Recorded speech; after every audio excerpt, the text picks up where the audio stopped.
super gut gebauten 38-jährigen Deutschland, der Metzgermeister.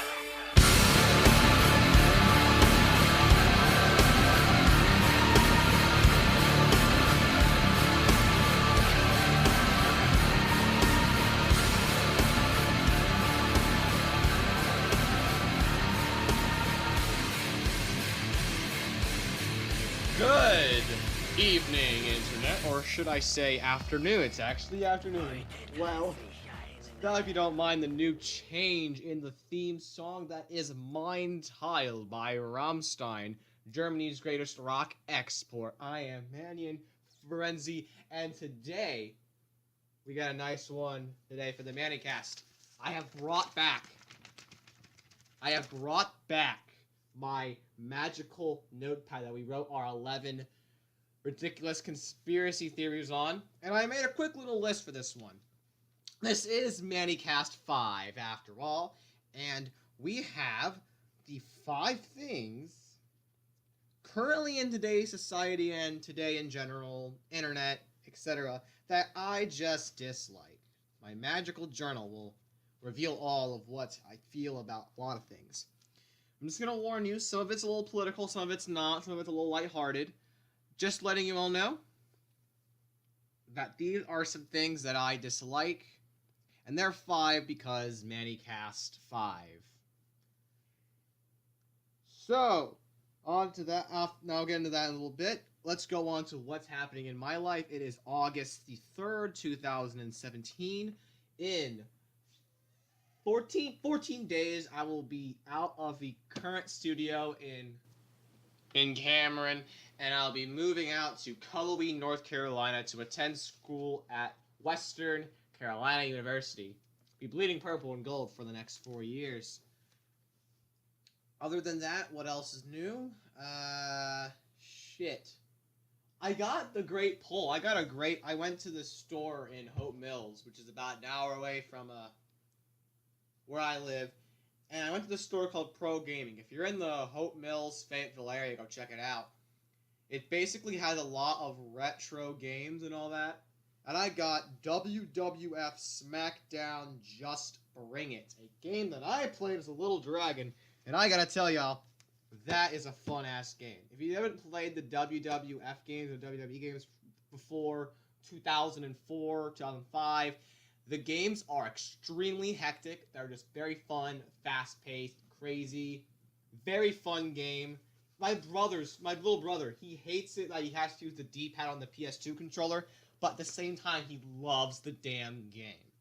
Very fun game. If you have a PS2 or you like wrestling in general, I recommend you get it. One of the best games that I've played as a kid. Alright, let's take a quick break, and I will get into my top 5 disliked items. Stay where you are. This is the Manicast. This break is sponsored by Sensitive Skin Shave Gel. Wait, why would a dragon need a shave? Hashtag question of the day. Anyways, we'll be back. This is the Manicast. Hey, your 18-month-olds killing all the black people and having a great time saying ABC. Your kid ain't ever going to talk again, and they're going to die. How's that sound?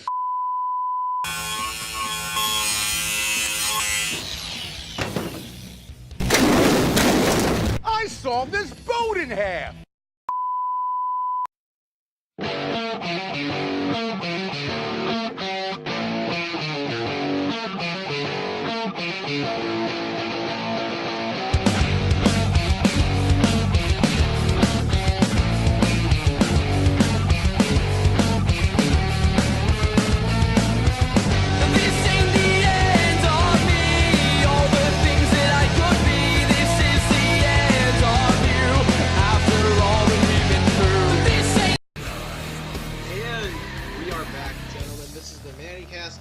So, it's now Saturday. I've had a bit of issues recording, and plus I've been really tired fixing trucks and all that.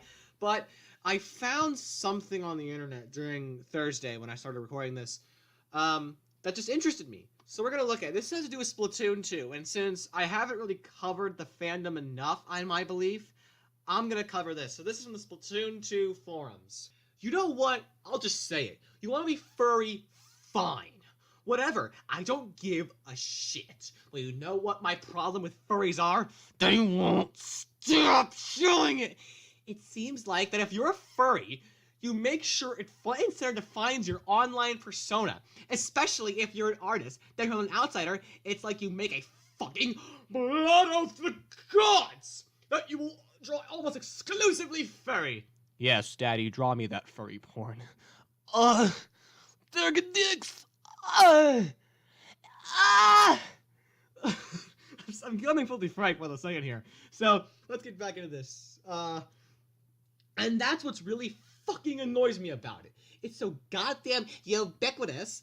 I'm absolutely sick of seeing furry, sexualized or not. It's the sheer fetishizing of furries, and do note, fetish is not exclusively a sexual term. What I'm going to say next is sexual, but that's only because it's the only kind of language I can think of to couch it in. I've got my personal interests, let's say, my fetishes, my kinks, etc., but would anyone here know what they are? Or really, anyone in general out there? No! Because I don't plaster only everything I say. Again, you like furries? That's fine. With the sheer obsession of furry identity that I see is frankly very off-putting. And I'm sick to death of seeing it goddamn everywhere. As a final note, like I said, you do you, but light up off it, peeps. You don't need to express to the whole goddamn world to make sure everyone knows it. Alright, I'm done.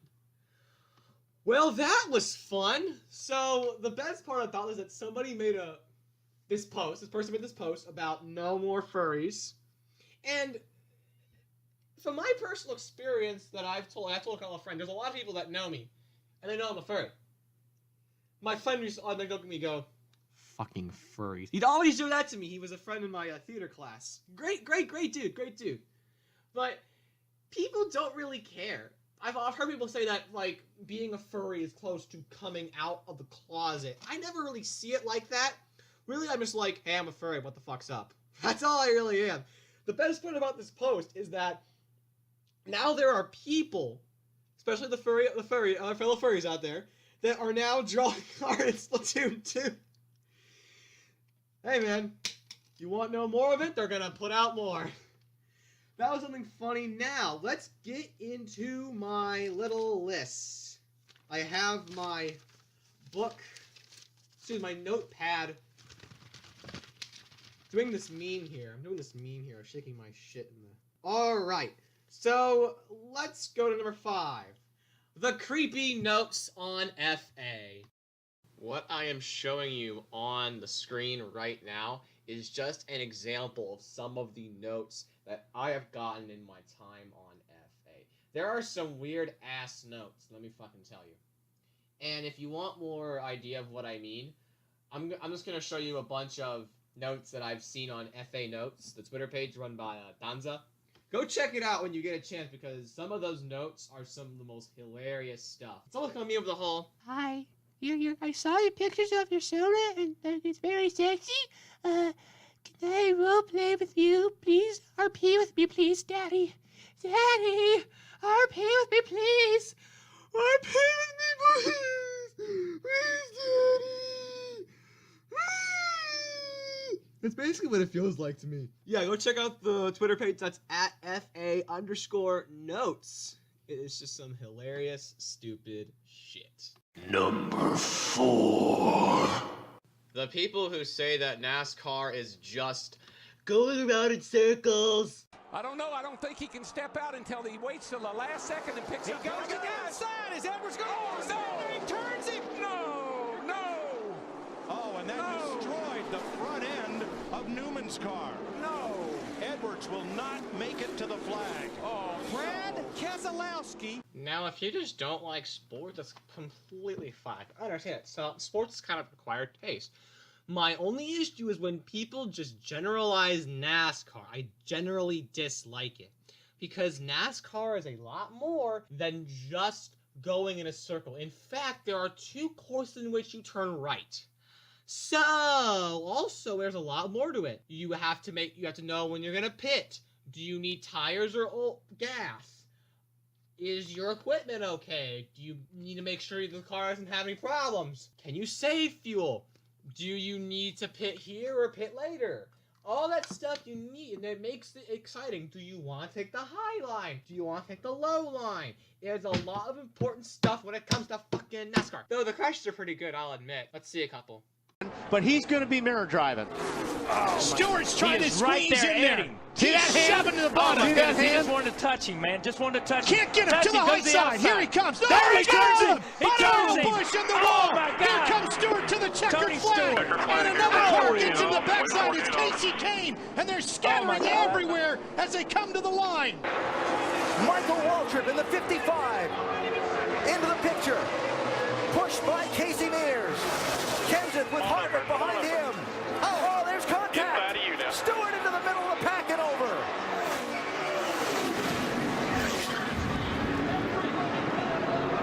Fortune's out. Here they come. They're all the way up on the straightaway, and you can see. Oh, they both. They were dropping low. silhouetted. Well, I'm going to tell you, as I watched that one car go across that grass, that is a mirror of 11 months ago. Also, I should point out that since I came back to record, I have met Danica Patrick, and you can find that picture right here. On to number 3. People who in general mock victims of a story because of political reasons. I always hated that. Should just cut it all out. And a hate crime is not the same thing as protesting. We have to be very deliberate about that. And what do you say? What do you say to the people who dragged a poor white guy out of a car and beat him? Oh my goodness, poor white people! Please, oh my, stop it, Carl. That was CNN a day after the United States presidential election, and they're saying in response to this. I believe vote Trump, damn it. You voted Trump! You voted Trump! Oh, yeah! Yeah, you voted Trump! She been staying yeah! Oh, yeah. Oh, y'all vote. Oh, y'all do that to her. Oh, yeah. Damn. Beat his ass! Don't vote Trump. Don't vote Trump! Don't vote Trump! Yeah, this shit didn't it. In general, I vehemently dislike it when they start mocking victims or mocking someone who died. I remember on the day they found Chris Cornell of Soundgarden dead, and I think it was Roger Ailes of Fox News died. And there was just this constant mocking of him. I understand you may have not liked Roger Ailes and he may have done some terrible things, but it does not give you the immediate right to mock someone who has died. He has family. Kids. That's just in my view. And I'm going to show you a couple more examples from Mr. George Takei, who was Sulu on Star Trek. The universe doesn't joke around. The officer who saved bigoted, homophobic Representative Steve Scalise during baseball practice was a black lesbian. Now, he is talking in reference to the congressional baseball game shooting in which the perpetrator, who was a volunteer to Bernie Sanders' campaign, shot and wounded members of the congressional Republican baseball team. They were going to do a game, I think, later on. My thing is here. Who really cares that it's a black lesbian in general? I think we should be happy that she saved Representative Scalise, number 1. And number 2, it's a senseless act. Why would you go on and focus on him being saved, by a black lesbian? I mean, who really cares? I think we would care that he's alright and he's in the hospital. I think we should be caring about, not the fact he was saved by a fucking black lesbian. Here's another example. This was tweeted right after the Manchester attack happened. Now, I gotta clarify this quick. I'm not just picking these guys because they're left wing. In general, I'm a libertarian. That means right. If someone on the right did this, I would criticize it as well. My issue is if anybody on both sides did this, it would be terrible. I remember I did a post on Minds.com to this group I'm in, and it was about Roger Ailes, because people were mocking Roger Ailes' death, and I hated it, because what did he do to you? Was my thing, what did he do to you? You're just mocking him and mocking, so it was like, wow, the guy I ran over this morning when I pulled to work, wow, I found out he was Roger Ailes. It was tweets like that, and I was just like, that's fucking abhorrent. And then in the comments, people are like, well, if Hillary Clinton died, I would be so fucking happy. And I'm like, okay. That's just what I mean. If someone on the left did it, I would criticize it. If someone on the right did it, I would criticize it. That's my thing. I don't like it when somebody mocks someone who died. Someone died. They have family, crying out loud. That's it. On to number 2.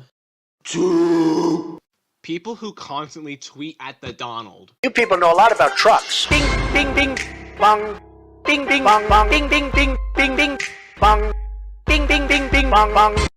Now, I'm not, of course, criticizing them tweeting under the president. If you want to tweet to Donald Trump or whomever you want, you have full right to do that. My only issue is when you start doing it obsessively, then we got an issue.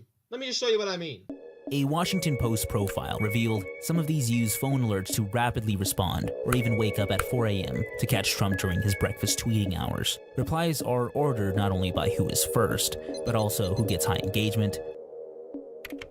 Mike Clickbait King Williams. Status: blocked. Mike P. Williams claims to be a freelance writer, but it seems he hasn't written much lately. His byline has appeared on BuzzFeed UK, Yahoo Blog, and more. But his greatest skill is snagging the first through third spots underneath a Trump tweet. Since Trump was elected, Williams has tweeted at the president over 1,400 times. Now, I'm not saying that people can't critique him using Twitter. I think he should get off of it and focus on what he needs to do best, as someone who supported him in the election. That is my belief. However, what I don't like is people constantly tweeting over and over and over and over again at him. And then when these people get blocked by the Donald, it's just funny, because then they try and there are some people that are even suing him. They're going to try and sue him because apparently because his account talks politics, then that means that they are violating the First Amendment rights of those people. However, I got a question for you. I've been blocked by good old Steve Shives. I've been blocked by Steve Shives for the past couple months now. I mentioned it on the first Manicast, and he talks politics a lot. So does that mean that Steve Shives himself is violating my own First Amendment rights? Can I then sue Steve Shives? Back to our favorite little list. We're going into our honorable mentions. This post that I found once. I mean, just like what I said about George Takei talking about how Steve Scalise was saved by a black lesbian police officer. Really, who cares about a game that is technically meant for kids and heterosexual Pokemon? People who make everything about politics in general. Not everything is political, people. People who still think that Marilyn Manson's a member of the Church of Satan. If you've seen the O'Reilly Factor from a couple years ago, you would have seen him say this. All right, noble. But why the bizarre get-up? I mean, why the eye? Why the nail polish? Why the Satan stuff? You're a minister in the Church of Satan, right? No, not necessarily. That was something earlier. No. It was a friend of mine who's now dead, who was a philosopher that I thought that I learned a lot from, and that was a title that I was given. So a lot of people made a lot out of it. Yeah, but I mean, look, if you're a reverend in the Church of Satan, I didn't get paid for it. We are number one. People who don't want to reach common ground with somebody, this always annoys me. Because no matter what you believe in, if you're a communist, if you're a conservative, if you're a liberal, if you're a centrist, if you're a libertarian, if you're whatever, you should try and reach some common ground with somebody. I give this example a lot. I was in my public speaking course, and we have little discussions on politics at one point, and we even had a thing of like, what do you believe in most? What are your issues for voting for and all that? And my teacher, who in her own word was a bleeding liberal and a believed in social justice, who was a former Republican, I might add, she actually did not mind one of Donald Trump's proposed ideas, which was putting term limits on members of Congress.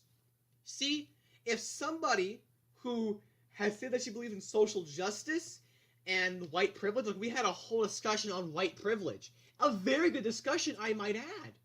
Very good. If she's open to the exchange of ideas, which I respected. We may have disagreements politically, but I respected her as a teacher, and she stays as one of my favorite teachers, regardless of her political thought. But I wish a lot of people would be like this. I understand that it may seem that the Democratic Party or the Democrats or their social justice wars on the internet, they may get triggered a lot, but it doesn't mean that they don't have good political views. I understand that they may think, if you're on the left, that the Republican Party or the conservatives are all racist, misogynistic, homophobes, but it doesn't mean they have good ideas. Once you actually learn and talk to them and understand them, maybe they're not so bad. Same goes for the left. They're not bad people. I mean, come on. But there you go. That is my list for 5 things Manny dislikes. Let's review. Number 5 is the creepy notes on FA. Number 4 is the people who think NASCAR is just going in circles. Number 3 is people who pick on details or just mock people who died or mock an incident that happened. Number 2, people who reply to the Donald excessively. And number 1, people who don't want to reach common ground with somebody politically. Let me know what you think. Message me on Twitter at MannyGrowingDurgan or leave your comments below. So normally this is when I would do Manny and the Paranormal, but today I thought I'd do something different. So if you watched the last podcast, I found a interesting webpage that reveals everything about the Freemason number 33. So I decided instead of that, we're going to read that to you. It is cuttingedge.org. Mason and other occultists reviewed number 33 above all other numbers. Many acts of war, murder, and assassination have occurred on or near the 33rd degree parallel. Is it coincidence that Baghdad, Iraq, is located on the 33rd north parallel? Holy shit, 33. I've said this before a lot, but these numbers don't fucking matter. They're just numbers. You can take numbers and mean anything. I can take that 33, multiply that by 3. Go on, 36. I can multiply that by, I'm trying to think here, guys. Multiply it by 2, 66. Multiply that by 10, 660. And the 6, 666. Holy shit, 666. The Satan, guys. Satan is here. But let's continue. The new order is coming. Are you ready? Once you understand what this new order really is, how it's being gradually implemented, you will be able to see it progressing in your daily news. What is this? Does God himself provide the most powerful, most sufficient, I can't even pronounce that, definition ever of a pagan? They worship and serve the creature more than the creator. Thus, pagans have worshipped aspects of nature like the sun, moon, stars, planet Earth, rivers, snakes, frogs, insects, and man. For all this, God has historically brought each pagan nature and or culture into severe physical judgment, destroying them completely. One of the major created things that pagans worship are numbers. Occultists literally worship science and the mathematics underlying science. They literally believe that numbers possess inherent power all their own. Listen to the explanation of one of history's greatest Satanists, W. Wynne Westcott, who was extremely influential in the latter part of the 19th century. Quote, the followers of Pythagoras referred every object, planet, man, idea, and essence to some number or other, in a way which to most moderns must seem curious and mystical in the highest degree. The numerals of Pythagoras, say Porphyry, who lived in 300 AD, were hieroglyphic symbols by means whereof he explained all ideas concerning the nature of things, and the same numeric method of explaining the secrets of nature is once again being insisted upon in the new revelation of the secret doctrine, The Satanist always places great power, number especially the black magic Satanists. As we have stated in earlier articles, Daniel 8:23-25 tells us that the religion practiced by Antichrist is black magic. Further, Revelation 17:17 tells that the final 10 kings are the same mindset and religion as Antichrist. Thus, we are not surprised that both Presidents Bush were black magic practitioners from the Skull and Bones Society, and that President Clinton was a practicing black magic Satanist. I wonder if how the media, if that was ever an actual thing, they'd be like, I did not have magic in the Oval Office with that woman, Miss Lewinsky. Maybe someone's gonna Miss Lewinsky a Satanist? I don't fucking know. Let's keep going. When the Illuminati ended the First World War, they had just successfully completed the first war of Albert Pike's occult to produce Antichrist. Thus, they deliberately ended on the 11th month, the 11th day at the 11th hour. The signing of their armistice agreement was thus underwritten by 3/11s. When the Illuminati assassinated President Kennedy, he was killed according to the occult number signature of 11. He was killed in the 11th month on the 22nd day and on the 33rd parallel. He was also killed in the Masonic Daily Plaza, the most powerful secret society in the world today, to whom the number 11 is extremely important. We shall revisit this subject later on as we discuss the number 33 from a different angle. Why is the number 33 important? Why is the number 11 important to the occultist. As Westcott explains, so 11 is the essence of all that is sinful, harmful, and imperfect. Thus, while 11 is very important, multiplication are also important, such as 22, 33, 44, and so on and so on. Solomon's signet ring with seal diagram, Isis revealed... What? This drawing depicts Blavatsky's crude, handmade drawing of King Solomon's signet ring with its seal. Notice the uneven hexagram, the numbers 333 placed at different points on this seal. What is the occult fascination with number 33? For example, when Adolf Hitler planned his suicide, he decided to shoot himself on April 30th, 1945 at precisely 3:30 p.m., thus setting up a 333 by which the deed was done. He believed that this 333 would allow him to pass quickly through the reincarnation cycle so he could come back to Earth as the real historic Antichrist. Wow! I am speechless. These people, I still can't get, there are people that actually believe this. I just can't. Thus, Jesus called here the Master Initiate was 33 at the time of his death. Then when the occultist adds the number 3, the number of days Jesus spent in the tomb, he gets 333 as a calculation for the entire event, even through which the occultists consider Jesus to have passed. So now, Jesus is... Okay, oh my god, it makes sense now. An occultist assigns the number 333 to death, resurrection, and ascension, and considered to be the most powerful. So that is why Russian Vids was taking the threes on the side and on the top of Dale Earnhardt's car. Death, resurrection, and ascension. It's still fucking stupid, but I at least understand it. So, let's keep going through this. Oh, here we go. 1933. A most important year in the occult calendar. The Second World War began in the year 1939. The number 39 is very especially occultist because it is formed by the multiplication of 3 and 13. The number 3 symbolizes the pagan trinity. July 30th, 1933, Adolf Hitler was sworn in Chancellor of Germany. Note that this date also formed the 333. Adepts the world over considered Hitler to the, quote, immortal God-man, until they realized he had chosen the left-hand path, the evil path. At that moment on, all white magic occultists opposed Hitler mightily. At his death, Hitler chose the day and time from a 333, the Reichstag parliamentary building, the Jewish Holocaust, Masonic President FDR. FDR was a Mason! How? Was sworn in as President of the United States, together with Rosicrucian Churchill and pagan Joseph Stalin.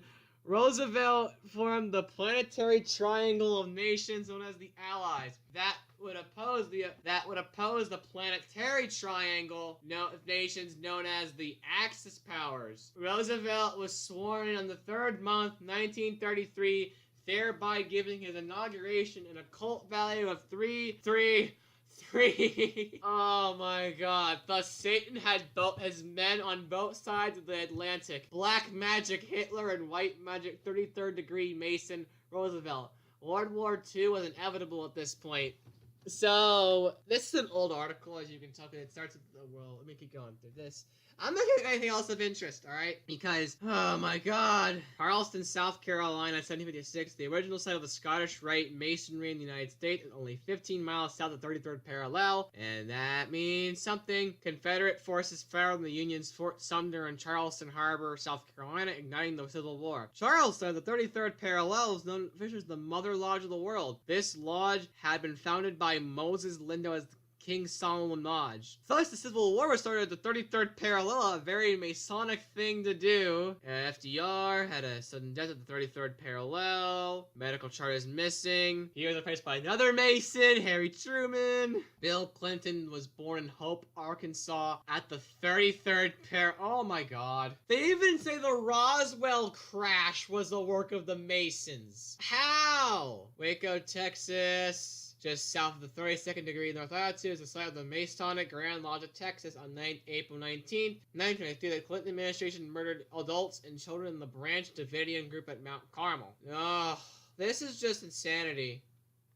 If you accepted Jesus Christ as your personal, I've been very spiritual. Basically, at the ending, it just tells you to become a born-again Christian. So, there you go. I'm going to leave the link to that in the description below for you to check it out. To end everything off for us here, it's been a nice week. I want to say thank you to this desk I'm currently recording on, because right now, this will be the last Manicast I do in this setup right here, because on the 18th, I moved to Cullowhee. Thank you all for watching. It is the 10th of August, 2017. I hope you're all having a great day. Hope you have a great weekend this week. And as always, have a nice day. This is Manny. This has been the Manicast. I will leave you with This Truly Broke Me. Let's just play this. This Truly Broke Me, but I will leave you with the meme god himself, Alex Jones. See y'all later. This ain't is all rap. We should bring a law, bring magic glitter snaps. Cause the left didn't stop it with the godless pot. Oh, that's Hillary Coffin. She's a literal vampire. Belly goblin, hobbling around, chasing after your mama. Let's go and give it to ya. Subscribe for more. This is a motherfucking info war. Belly goblins, hobbling down, running after us. Spirit gets close to the evil and I feel it go.